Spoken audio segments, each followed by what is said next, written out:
적용되는 가등기 담보 등에 관한 법률입니다. 자, 페이지 133페이지고요. 자, 이거는 이제 담보 목적으로 가등기 치는 걸 뜻하는 건데, 일단 이 법률에 적용이 되려면, 자, 첫 번째 요건은 일단 괄호 안에 나와 있듯이 소비대차 채권이어야 합니다. 이 소비대차 채권이라는 건 대여금 채권을 말하는 거죠. 즉 빌려준 돈이에요. 빌려준 돈. 지금 동그라미 1번과 2번에 나오는 뭐 공사대금, 뭐 이번에 매매대금 이런 식으로 나오면은 가담법 적용 자체가 안 됩니다. 자, 두 번째 적용 요건은요. 자, 밑에 쪽에 나와 있듯이 담보물 가액과 피담보 채권액을 비교했을 때 담보물의 가액이 더 클 때, 즉 청산금이 나올 만한 상황이 될 때, 그때 이 법의 적용 대상이라는 거죠. 자, 그리고 밑에 세 번째는 등기나 등록이 가능한 물건이어야 합니다.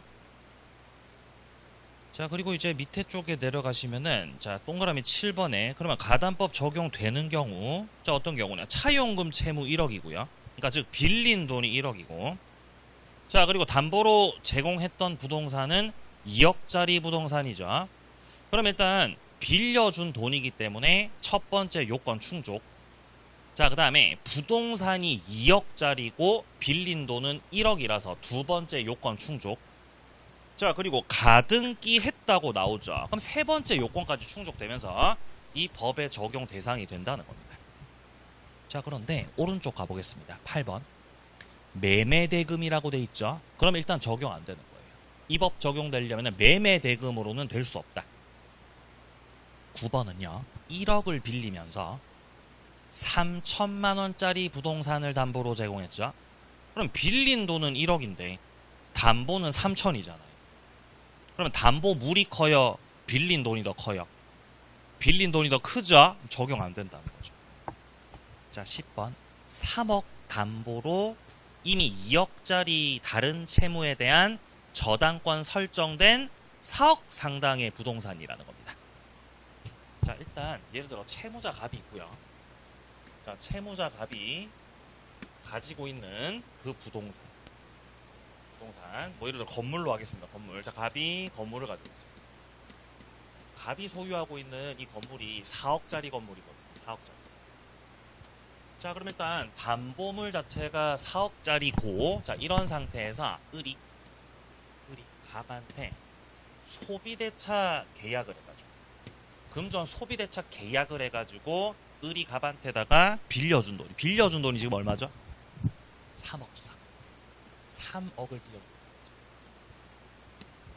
그럼 얘가 가지고 있는 채권, 자, 을이 가지고 있는 채권액 자체가 지금 3억이라는 거죠.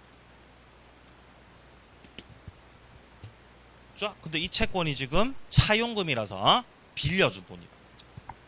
그러면 담보물인 건물은 4억짜리, 을이 가진 채권은 3억짜리라서 담보물의 가액이 더 크잖아요. 그리고 을이 여기서 가등기까지 했다면은 가등기 담보 등에 관한 법률 적용 대상인 거죠. 맞나요? 부동산이 더 크니까요. 근데 여기 같은 경우는 여기서 끝이 아니고 이미 선순위에 저당권이 설정돼 있는 건물이었던 겁니다.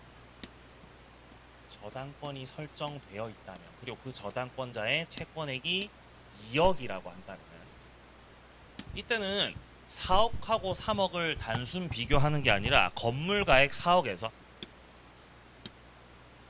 그리고 을이 빌려준 돈 3억에서 이 두 가지를 단순히 비교하는 게 아니라 건물 가액에서 이 병의 채권액 2억을 빼는 거죠. 이거 두 개를 비교해야 되는 거예요. 이러면 이제 담보물의 남은 가치가 커요? 을의 채권액이 더 커요? 이렇게 되는 거죠. 이렇게 돼버리니까 이 법이 적용되지 않는다는 거예요. 그러니까 선순위에 설정된 담보권자의 피담보 채권액은 고려 대상에 해당된다는 겁니다. 자, 그리고 11번 같은 경우는 1억을 빌리는데 이 부동산 관련해서 뭐 가등기라든지 소유권 이전 등기 이런 것들을 하지 않았다. 등기 등록을 하지 않으면 가담법 적용 대상 제외입니다. 12번은 고려청자, 13번은 그림이라고 돼 있죠. 이것들 다 동산이죠. 등기 등록 대상이 아니어서 가담법 적용되지 않습니다. 자, 밑에 2번 내려갑니다. 결국 이 가등기 담보 등에 관한 법률이 적용되려면 담보권 설정 계약을 해야 되겠죠. 채무자 아닌 제3자도 가등기 담보권 설정자가 될 수 있겠습니다. 여기서 말하는 설정자는 담보 제공자를 말하는 겁니다. 우리가 저당권 설정할 때도 저당권 설정은 채무자만 할 수 있어요? 제3자도 할 수 있어요? 제3자도 할 수 있죠. 이때 제3자를 뭐라고 부르죠? 다른 말로? 물상 보증인이라 그러죠. 가등기 담보에서도 물상 보증, 그거 얼마든지 가능한 겁니다. 자, 밑에 내려갑니다. 순위 보전 가등기가 있고 담보 가등기가 있거든요. 여기서 말하는 순위 보전 가등기는 우리가 물권법 파트 등기법에서 했던 가등기에게 본등기 청구하는 거 있죠. 그때 그 가등기 그거 말하는 거죠. 지금 보고 있는 담보 가등기랑은 개념 자체가 좀 다릅니다. 자, 그러면 2번 단락에 이게 가등기가 담보 목적의 가등기인 건지 아니면 청구권 보전의 가등기인 건지는 등기부상의 표시를 보고서만 결정할 수 없어요. 이거는 등기부상으로는 그냥 가등기라고만 돼 있거든요. 그럼 이거 어떻게 이걸 구별할 수 있습니까? 밑에 3번 그 여부는 거래의 실질, 당사자가 어떻게 해석했느냐 여기에 따라서 결정된다는 겁니다. 자, 그럼 이제 다음 내용으로 가보죠. 자, 그리고 이제 이어서 담보권 설정 계약을 하게 되는데, 자, 밑으로 좀 내려가서, 자, 밑에 3번에 담보권 성질을 좀 보겠습니다. 일단 먼저 사용 수익권 같은 경우는 담보권 설정자한테 있는 거죠. 왜냐하면 가등기 담보 같은 경우는, 자, 예를 들어 갑이 을로부터 금전을 차용하면서, 자, 갑이 을로부터 뭐 예를 들어 1억을 빌려요. 1억을 을이 갑한테 빌려주면서 갑이 소유하고 있는 갑의 집에다가 을이 가등기를 했다는 거죠. 그럼 을은 가등기 담보권을 가지고 있는 거죠.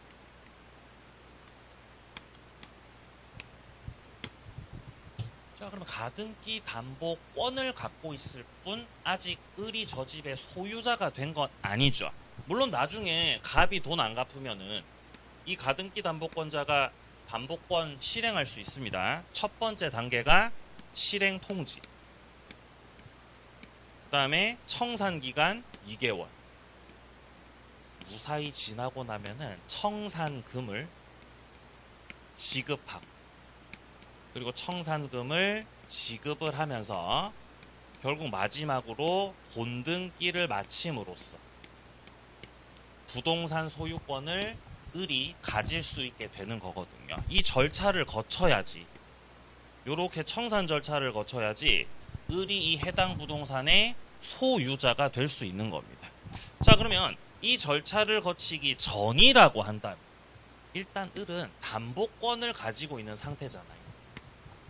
그럼 을 같은 경우는 소유자예요, 소유자 아니에요? 현재 아니죠. 현재는 을이 소유자가 아니기 때문에 목적물에 대한 사용 수익을 한다, 사용 수익 할 수 없다, 할 수 없는 거죠. 사용 수익을 할 수 없고 목적물에 대한 과실을 취득할 수 있는 상황도 아니라는 거죠. 자, 그렇기 때문에 이 목적물에 대한 사용 수익이 누구한테 그 권리가 있느냐? 그러면 담보권 설정자인 저 갑한테 있습니다. 요 말을 지금 하고 있는 겁니다. 자, 그래서 둘째 줄에 다시 한번 보시면은 담보물에 대한 그 사용 수익권은 담보권 설정자한테 그것이 있다. 그게 원칙입니다. 자, 2번 내려갑니다. 가등기 담보권자는 특별한 사정 없는 한은 그 가등기 담보권을 피담보 채권과 함께 다른 사람한테다가 양도할 수도 있겠죠. 물권이기 때문에 가등기 담보권도 물권이죠. 그럼 자신이 가지고 있는 재산이거든요, 이 가등기 담보. 이건 내가 가진 내 재산이기 때문에 이 가등기 담보권을 다른 사람한테다가 넘겨줘야지, 팔아 먹어야 되겠다. 이거 얼마든지 할 수 있다고요? 할 수 없다고요? 할 수 있습니다. 양도성 있다. 자, 그리고 밑에 동그라미 3번에 물상대위권 인정됩니다. 자, 물상대위 같은 경우는 저당권에만 인정되는 게 아니라 가등기 담보권이나 양도담보권에서도 물상대위권 인정됩니다. 자, 오른쪽 4번 가보죠. 가등기 담보권자는요, 일정 요건 아래에서 소유권 취득을 하는 실행 방법이나 아니면은 경매를 청구하는 실행 방법을 선택할 수 있습니다.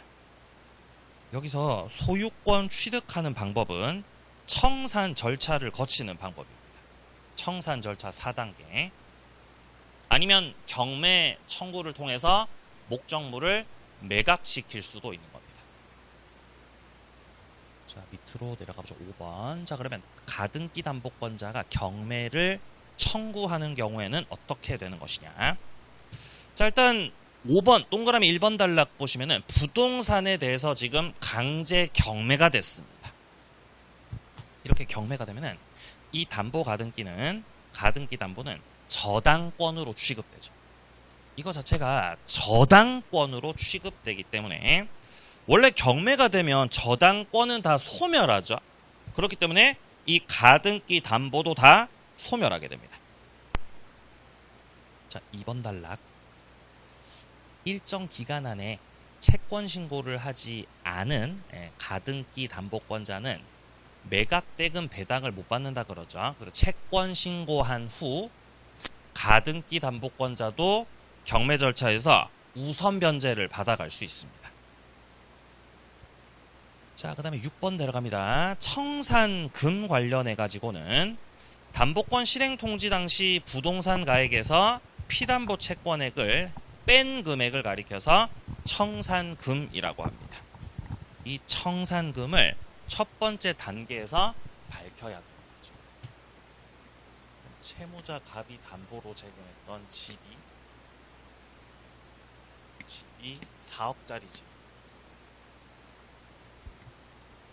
그리고 갑소유 집에는 을이 가등기 담보권자로서 을이 갑한테다가 빌려준 돈은 2억이. 그럼 일단 여기서 을이 가등기 담보권 실행할 때 경매를 청구할 수도 있지만 청산 절차를 거칠 수도 있는 거죠. 그럼 첫 번째 청산 절차를 거치려면은 일단 실행 통지를 먼저 해줘야 되죠. 실행 통지. 이때 청산 금액을 알려줘야 된다는 거죠. 청산 금액은 담보 부동산 가액에서 채권액을 뺀 금액을 말하는 거죠. 그럼 얼마가 되는 거죠? 4 빼기 2가 뭐예요? 그게 2억이라는 거죠. 2억이라고 통지한다는 거예요. 청산 금액. 을은 지금 갑의 집을 뺏어 가려고 하고 있어요. 돈 안 갚으니까. 그럼 네 집을 내가 가져가려면은 내가 너한테 빌려준 돈 2억을 네가 지금 안 갚고 있으니까 2억 더 주고 집을 내가 가져오겠다는 거죠. 그러니까 청산금 2억을 줘야 된다는 거예요. 자, 근데 만약에 이 집에는 가등기 담보권자 을만 있었던 게 아니라 선순위에 또 다른 저당권자가 있을 수도 있는 거죠. 그럼 그 선순위 저당권자가 갖고 있던 채권액이 예를 들어 1억이요. 그럼 을은 2억을 줘야 돼요. 1억만 주면 돼요. 1억만 주면 된다는 거예요. 집 4억에서 선순위 저당권자 채권액 빼면 3억이 남죠. 거기서 을 채권 2억 빼고 1억만 주면 된다는 거죠. 그러니까 청산 금액을 산정할 때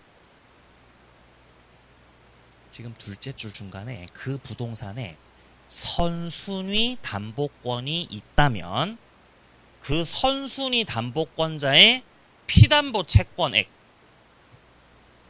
그거를 이제 공제하는 채권액에 포함시켜서 빼라는 거죠.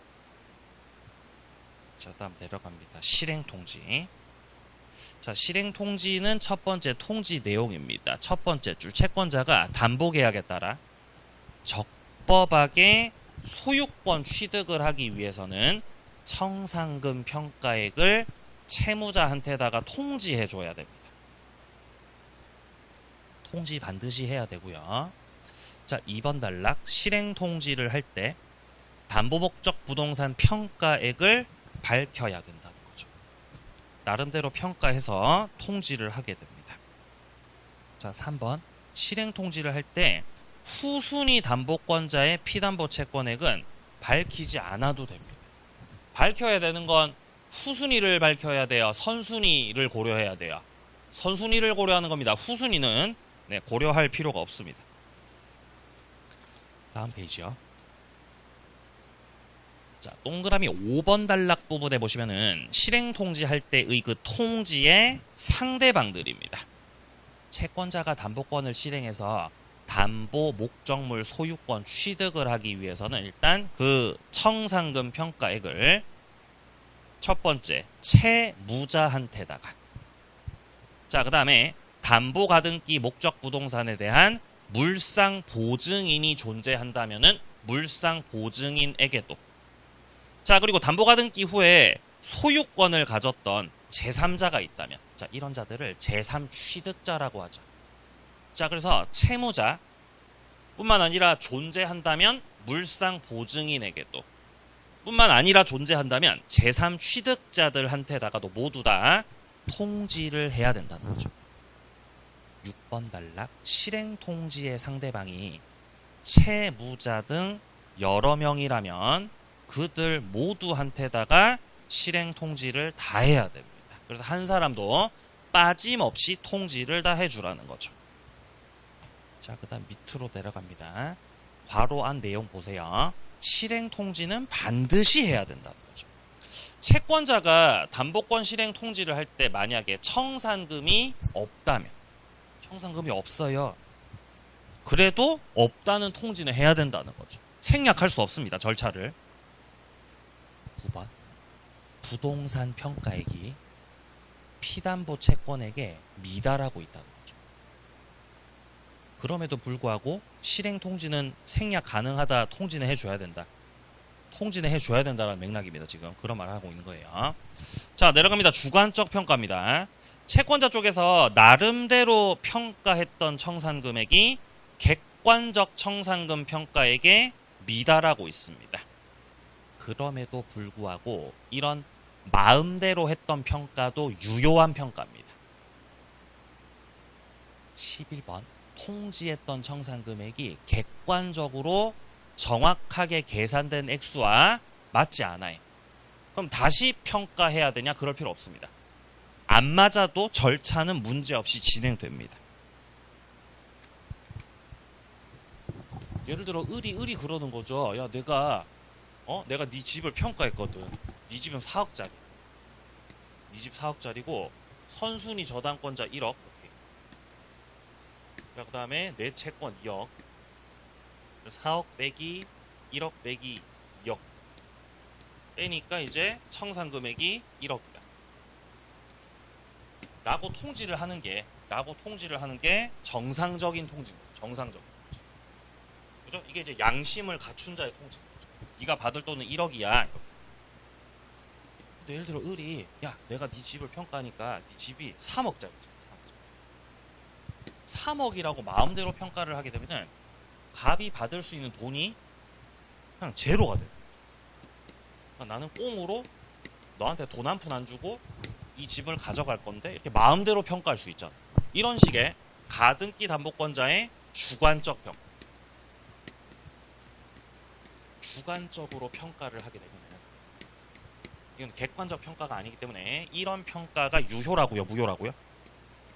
이렇게 하셔도 이게 유효라. 이렇게 하셔도 유효인 것이고 절차는 문제없이 진행된다는 거잖아요. 아니 그럼 예를 들어 여기에 후순위 담보권자가 있었다고 생각해보세요. 후순위에 저당권자가 있었어요. 저는 갑한테 5천만 원 빌려줬어요.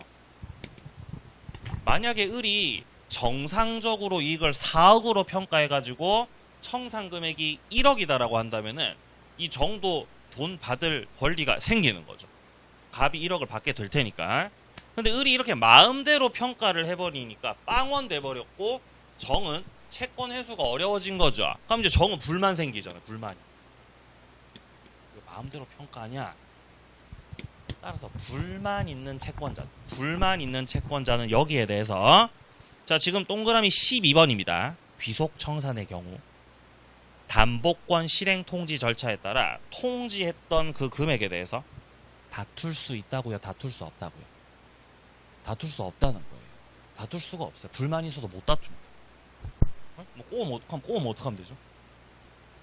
다툴 수 없으니까 절차는 진행돼 버리는 거죠. 통지 단계가 지나면 청산 기간 2개월이 흘러가야 되죠. 이게 오른쪽 8번 절차입니다. 자, 이렇게 채권자가 담보목적 부동산 소유권 취득하기 위해서는 담보권 그 실행 통지가 상대방들에게 도달하고 나서 2개월이 지나야 된다는 거예요. 따라서 마음에 안 들면 요 2개월이라는 기간 동안에 그 밑에 후순위 권리자 보세요. 자, 동그라미 2번 단락입니다. 후순위 권리자는 청산 기간에 한정해서 채권 변제기가 도래하기 전이라도 담보 목적 부동산에 대해서 경매를 청구할 수 있다는 거예요. 그래서 불만이 있으면은 불만으로 다툴 수는 없지만은 절차를 중단시키기 위해서 청산 기간 내에서 뭐를 할 수 있다고요? 경매 청구를 할 수 있는 거죠. 그리고 경매 청구를 하게 되면은 청산 절차가 중단됩니다. 그때부터 경매로 들어갑니다. 이제 자 3번 단락 채무자가 청산 기간이 지나기 전에 청산금에 관한 권리를 양도해버렸다는 거죠. 정상적으로 평가를 했다는 가정하에서 을이 갑한테 줘야 될 돈. 자, 복잡하면 그림 다시 그릴게요. 자, 갑이 담보로 제공했던 집이 3억이다라고 해보죠. 자, 그리고 1번의 가등기 담보권자. 가등기 담보권자의 채권액은 2억이었습니다. 그럼 여기서 이제 을이 정상적 평가를 했다고 보고 갑에게 통지를 했습니다. 청산 금액이 1억. 근데 이런 상황 속에서 이 집에는 가등기 담보권자만 있었던 게 아니라 후순위 저당권자도 있는 거죠. 그리고 그 후순위 저당권자의 채권액이 1억이었다. 그러면 을이 갑한테다가 주는 돈 1억은 갑이 가지는 게 맞아요? 병한테 돈 갚는 게 맞아요? 병한테 돈 갚는 게 맞거든요. 절차적으로 병은 이 청산금 있죠? 요거 가져올 수 있어요. 신청해가지고.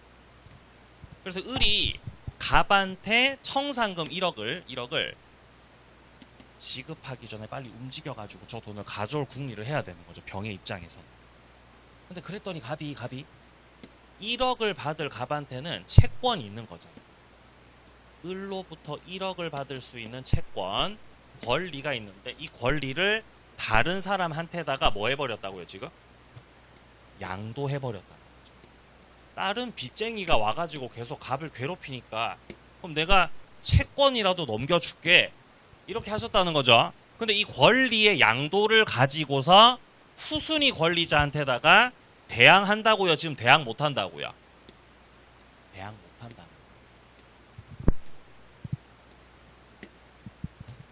병이 문제 제기해가지고 무효로 만들 수도 있다는 거죠.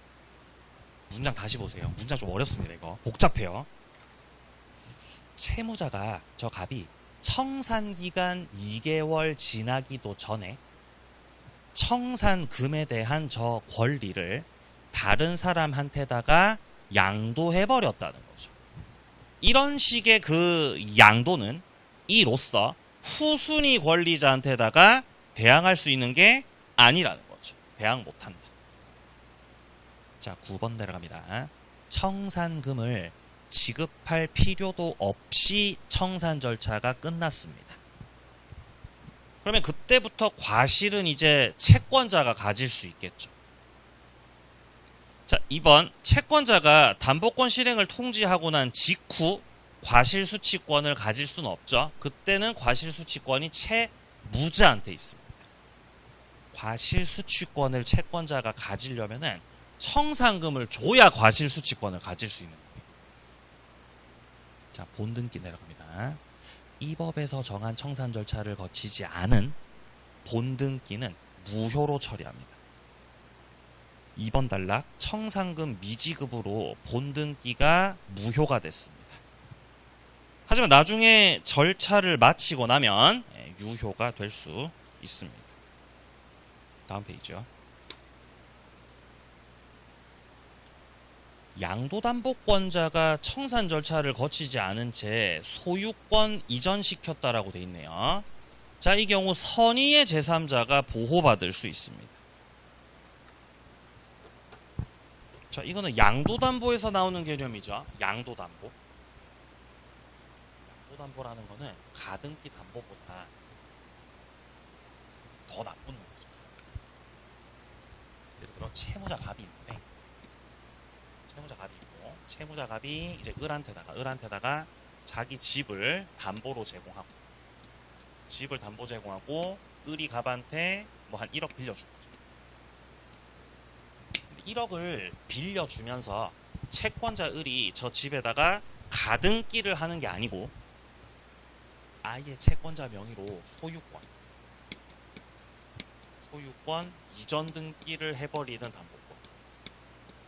아예 소유권 이전 등기를 해버리는 그런 담보권. 이런 담보를 가리켜서 양도담보라 그랬죠. 양도담보권자가 될 수도 있다는 거예요.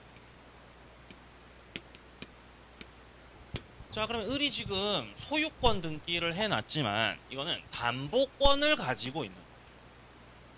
아직 을이 소유자가 된 건 아니에요. 소유자 되려면 뭘 거쳐야 돼요? 청산 절차 거쳐야 되죠. 실행통지 2개월, 청산금 주고 이런 거 해야 되는데 아직 그런 걸 거치지 않아서 얘는 지금 담보권자다, 목적물 소유자다.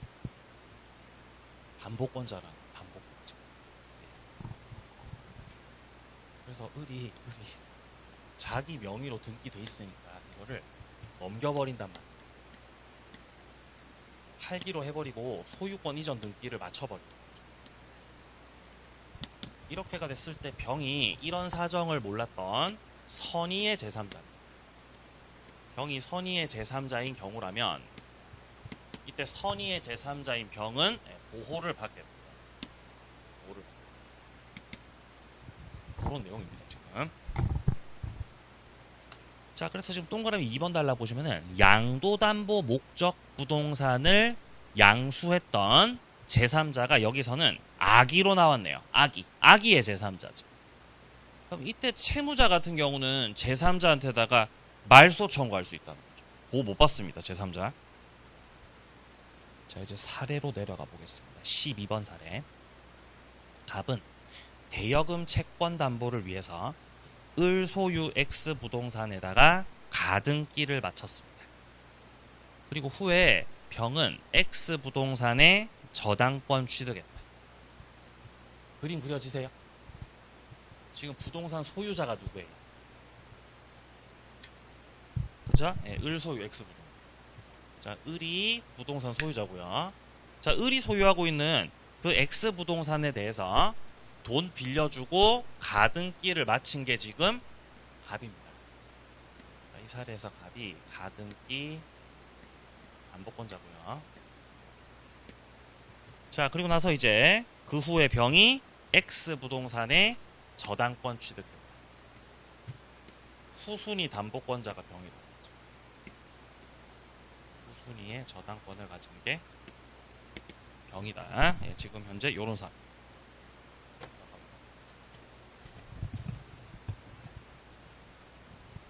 썼어. 자, 1번부터 보겠습니다. 변제기에 을이 변제를 하지 않으면 X 부동산에 대해서 청산 절차를 거쳐서 가등기에 기한 본등기를 할 수 있는 겁니다. 가등기에 기해서 본등기를 한다는 거는 이 부동산을 뺏어오겠다는 거죠. 그거 하려면 그냥 뺏어오면 돼요? 청산 절차 거쳐야 돼요? 청산 절차 거쳐야 됩니다. 당연한 겁니다. 아니면 2번 단락처럼 경매를 청구할 수도 있죠. 가등기 담보권자가. 자, 그리고 이렇게 경매 청구하는 방법을 선택했다면은, 자, 3번 단락입니다. 경매가 됐을 때는 자기 채권에 대해서 우선 변제를 받아갈 수 있습니다. 우선 변제. 저당권자와 마찬가지로 받아갈 수 있습니다. 자, 그리고 4번입니다. 을의 다른 채권자가 X부동산에 대해서 경매를 신청했다는 겁니다. 어쨌든 간 경매가 되는 순간서부터 이 가등기 담보권은 그냥 저당권으로 취급이 되는 거예요. 경매가 되면 저당권은 어떻게 된다고 했어요? 소멸하죠. 그러니까 여기서 가등기 담보권도 다 소멸한다는 거죠. 저당권과 동일하게 취급되니까요. 자, 5번 청산기간 전에 을의 다른 채권자 강제 경매로 제3자가 X부동산 소유권 취득했습니다. 그러면 가등기 담보권은 이제 어떻게 되는 거죠? 소멸하는 거죠. 자, 지금 첫 번째 줄에 다른 채권자가 강제 경매 신청한 거예요. 그러니까 누가 경매 신청했든지 상관없어요. 지금 현재 을이 가지고 있는 이 X라는 부동산, 자, 을이 가지고 있는 X라고 하는 이 부동산에 대해서 갑이 경매 신청을 했든 병이 경매 신청을 했든 듣도 보도 못한 이상한 채권자가 와가지고 막 가압류 때리고 강제 경매 신청을 했든 어쨌든 이 부동산이 경매가 되죠. 그러면은 이 가등기 담보는 다 뭘로 취급된다고요? 저당권으로 취급되니까 다 어떻게 된다고요? 싹 다 소멸이라고요. 싹 다 소멸되는 거고, 이건 이제 우선 변제를 받아가야 되는 거지 본등기 청구하고 그런 거 할 수 없다는 말인 거죠 지금. 자, 내려갑니다. 실행 통지입니다. 자, 동그라미 6번 을은 갑이 통지했던 청산금액에 당연히 묵시적으로 동의할 수도 있겠죠. 그래서 청산금을 확정시킬 수 있습니다. 자, 7번입니다. 담보권 실행 통지를 하지 않으면, 실행 통지를 하지 않았다는 거는 절차를 빼먹은 거거든요. 그러면 이제 본등기를 할 수 없게 됩니다. 자, 8번 내려갑니다. 변제기 도래한 때 청산금이 없어도 2개월이 흘러가야 되고요. 자, 9번 내려갑니다. 병은 후순위 권리자 병은 청산기간이 지나면 채권 변제기가 도래하기 전이라도 경매를 청구할 수 있는 거죠. 근데 지금은 청산기간이 지났다라고 돼 있죠. 첫째 줄에. 그러니까 2개월이 지나가 버린 거예요. 경매 청구는 청산기간 2개월 내에서 하는 거죠. 근데 2개월이 지났어야 그러면 경매 청구 못 한다는 겁니다. 자, 10번 내려갑니다. 을은 갑이 통지했던 청산금액을 다투고 정당하게 평가된 청산금 받을 때까지 나 부동산 안 넘겨, 인도시키지 않는다, 소유권 안 넘긴다, 거절할 수 있습니다. 자, 11번 청산기간이 지나기도 전에 본등기를 해버리면은 그거는 무효죠. 절차 안 거쳤기 때문에. 12번도 마찬가지죠. 청산금을 지급하지 않고 본등기를 마쳤다면은 그 등기는 무효인 걸로 처리됩니다. 13번 갑이 청산금 지급을 지체했습니다. 그리고 청산기간이 경과한 후라고 해도 나 돈 다 갚을게, 돈을 다 갚으면 말소 청구할 수 있는 거죠. 아직 절차 안 끝났으니까 갚으면 담보권을 소멸시킬 수 있습니다. 자, 다음 페이지요. 14번 사례요. 14번 사례. 14번 사례 보시면은 을은 갑으로부터 1억을 빌리면서 자신의 X 건물을 양도담보로 제공합니다. 자, 그리고 갑의 명의로 소유권 이전 등기를 마쳤다는 거죠.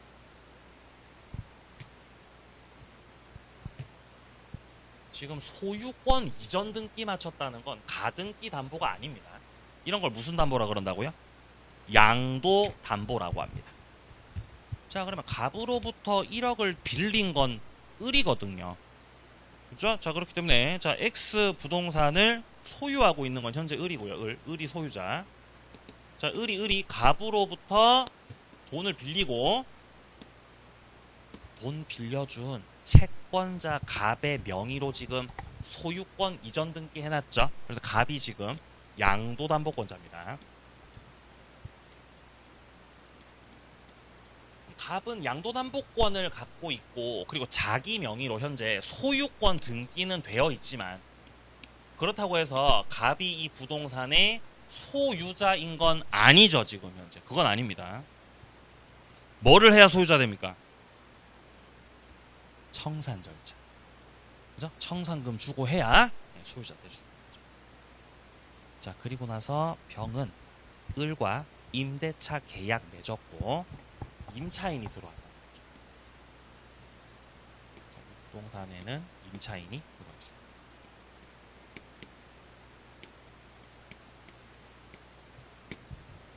첫째, 양도담보권자는 현 시점에서 양도담보권자는 소유자다, 소유자 아니다.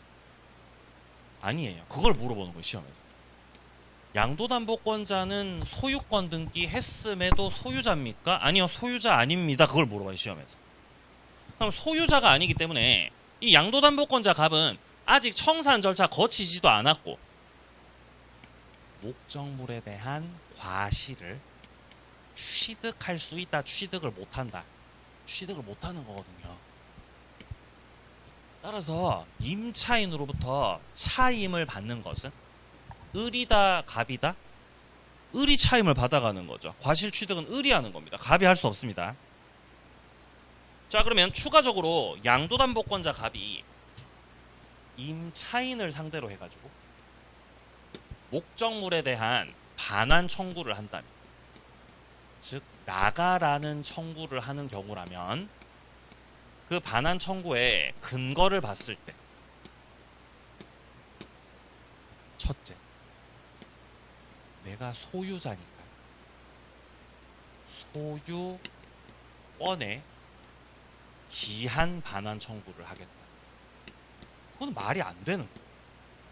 갑은 소유자가 아니기 때문에. 그러니까 갑이 병한테 야, 너 나가 라고 하려면은 나 담보권자야 라고 하면서 담보권 어떤 실행을 목적으로, 자, 담보권의 실행을 목적으로 해가지고 너 나가라 라고 청구하는 거는 알 수 있겠죠. 자, 그러면 지문을 좀 보면, 자, 일단 먼저 물상대위권 행사 가능합니다. X 건물이 만약에 화재가 났다면은 화재 보험금 있죠? 그거 물상대위권 행사. 이거는 저당권자만 할 수 있는 게 아니라 가등기 담보권자도 뿐만 아니라 양도담보권자도 다 할 수 있습니다. 자, 밑에 양도담보권자는 소유자 아닙니다. 자, 동그라미 2번 단락에 갑은 병에게 임료 상당의 부당이득 반환 청구 그런 거 할 수 없다는 거죠. 3번 갑은 병한테다가 소유권에 기한 반환 청구 할 수 없는 거죠. 아직 소유자 아니어서요. 그렇다면 4번처럼 병한테다가 목적물 인도 청구를 들어가려면은 담보권 실행을 목적으로 해가지고 그런 식의 청구를 들어가야 된다는 거죠. 자, 그래서 담보권의 어떤 실행을 위해서는 병 상대로 해서 X 건물 인도를 청구할 수 있습니다. 자, 오른쪽 갑니다. 5번 갑이 을에게 청산금을 지급함으로써 이제 소유권 취득을 하게 되면은 결국 갑의 양도담보권은 소멸하게 되겠죠. 부동산 소유자가 됐으니까. 이런 걸 뭐라 그러죠? 혼동이라 그럽니다. 혼동. 자, 6번입니다. 제3자가 경매를 신청했죠. 그럼 이때도 양도담보권은 동일하게 저당권으로 취급됩니다. 저당권으로 취급되니까 다 소멸해야죠. 자, 밑에 8번 내려갑니다. 갑이 X 건물을 선의의 무한테다가 해서 소유권 이전 등기 해줬다는 겁니다. 갑이 이거를 자기 명의로 소유권 등기돼 있으니까 이거를 무한테다가 넘겼다는 거죠. 무한테다가 소유권 이전 등기해서 넘겨버렸다는 거죠. 이 무 같은 경우는 제3자인 거죠. 근데 이 제3자가 선의의 제3자. 선의의 제3자가 보호를 받게 됩니다. 그럼 선의 제3자가 보호받고 소유권 취득을 하게 되니까 여기에 대해서 이 을이 무를 상대로 해서 소유권 이전 등기 말소를 청구할 수는 없다는 거죠. 부동산 뺏겼어. 자, 밑에 집합 건물 나오죠. 네, 좀 쉬었다가 계속 이어서 보도록 하겠습니다. 말씀하십시오. 네. 잠깐만요. 경한테 임료 상당의 부당이득 반환 청구. 왜 할 수 없죠? 없어요. 잘못된 겁니다. 오, 감사합니다. 이거 수정이 안 된 부분인 것 같아요. 없다로 고치세요. 감사합니다.